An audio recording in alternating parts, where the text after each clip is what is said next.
Ambassador Kumar, you're being quite an optimist if you're talking about NSG being a part of the conversation and thinking that that's a low-hanging fruit, because it certainly is not. Let's be realistic. It has been a part of conversations in many a meeting, but when it comes to actually delivering on that assurance, I don't think China is ready. And yes, Pakistan will always be a factor when it comes to NSG and India's entry.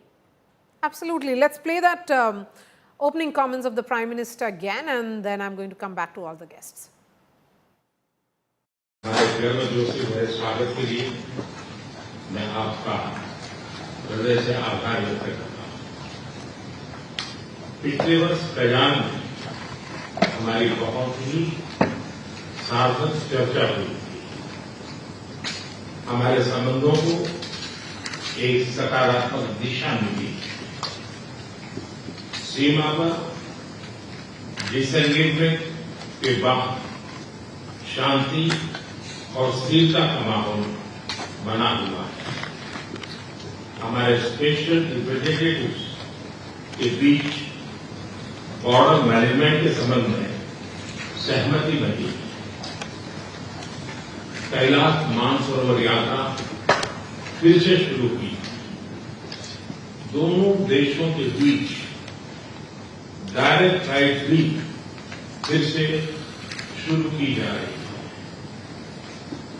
हमारे सहयोग से दोनों देशों के 2.8 billion लोगों के हित जुड़े हुए हैं। इससे पूरी मानवता के कल्याण का मार्ग भी प्रशस्त होगा। परस्पर विश्वास, सम्मान और संवेदनशीलता के आधार पर हम अपने संबंधों को आगे बढ़ाने के लिए प्रतिबद्ध हैं। एसएनसी चीन द्वारा एससीओ की सफल अध्यक्षता के लिए मैं आपको बहुत बहुत बधाई देता हूं। एक बार फिर चीन यात्रा के निमंत्रण के लिए और आज की हमारी बैठक के लिए आपका हार्दिक धन्यवाद। And joining us now is Dr. Tara Karta, terrorism and security expert, former director of National Security Council Secretariat. Dr. Tara Karta, in terms of optics, the larger sense is that there was no hug. It was a handshake and opening comments highlighting three big aspects of this equation or developing situation, as we say it. A cautious rapprochement is being described between India and China. It is about Vishwas, Samman, and also Samvedanshilta, which is sensitivity. Yeah, I would imagine those things are being carefully watched in the US to see handshake, no handshake, all the rest of it. Even the lift of an eyebrow is probably watched carefully. But the fact remains that he's there. Like, I mean, this is something which he did not do last year. That itself is signal enough for anybody watching. Number two is the fact that he is coming from Japan with a solid, what shall I say, file with him on the agreements that you've had with Japan.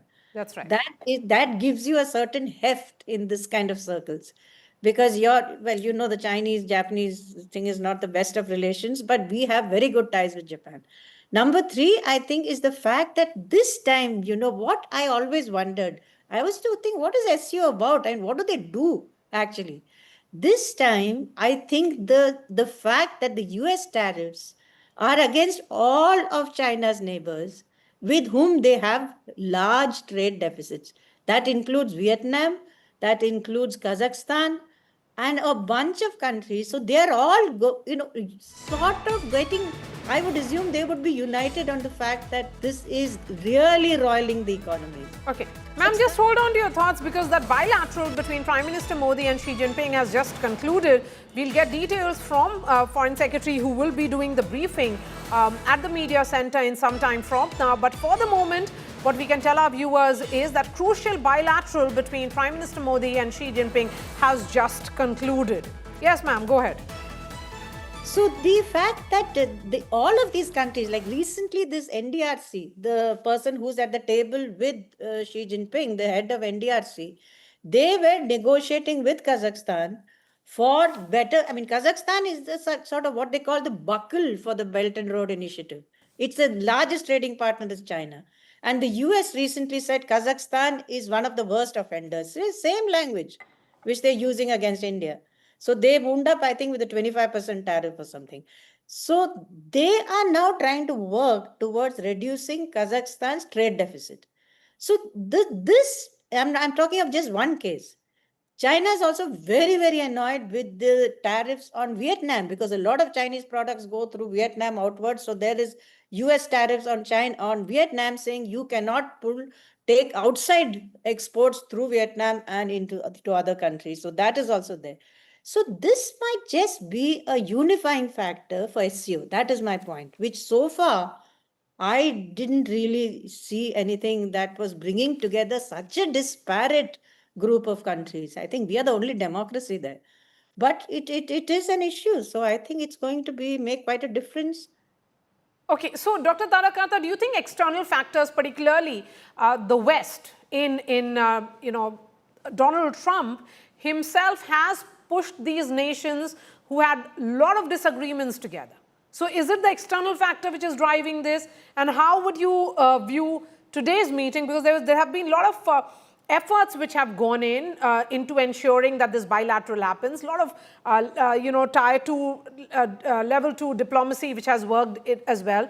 But this is coming in the backdrop of a development which happened 12 hours ago with the US Appeals Court finding Trump tariffs completely illegal. He's already dismissed that as being, we don't know how that's going to work out. But it's not, I think it is, see, in terms of basic bureaucratic working, the two relationships are separate.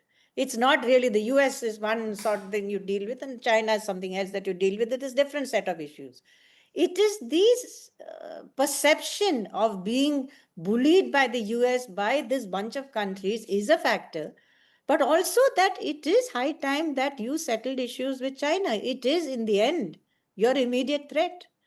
And I am slightly, marginally hopeful given the range of agreements which have preceded this meeting, which you all know, Kailash Mansarovar, flights, business, opening of border trade, etc. All that is a hopeful indicator. Plus, also one thing is that the visit of Wang Yi to Pakistan, Afghanistan, that trilateral was very interesting because he's basically saying terrorism has to stop and this region has to stabilize. So this is China's new messaging. We are the stabilizer for this region. We will bring this region together.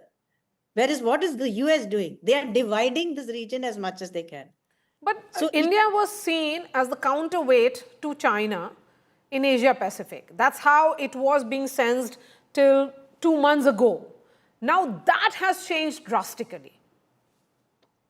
I don't know if I would say drastically because these Trump tariffs and things are a kind of a pause in an otherwise very solid relationship. I mean, all the time there is a bunch of meetings going on with the US which continues. It is quite a large hiccup given the public diplomacy. The fact that they're saying all this in public is really damaged, taken a hammer to this relationship.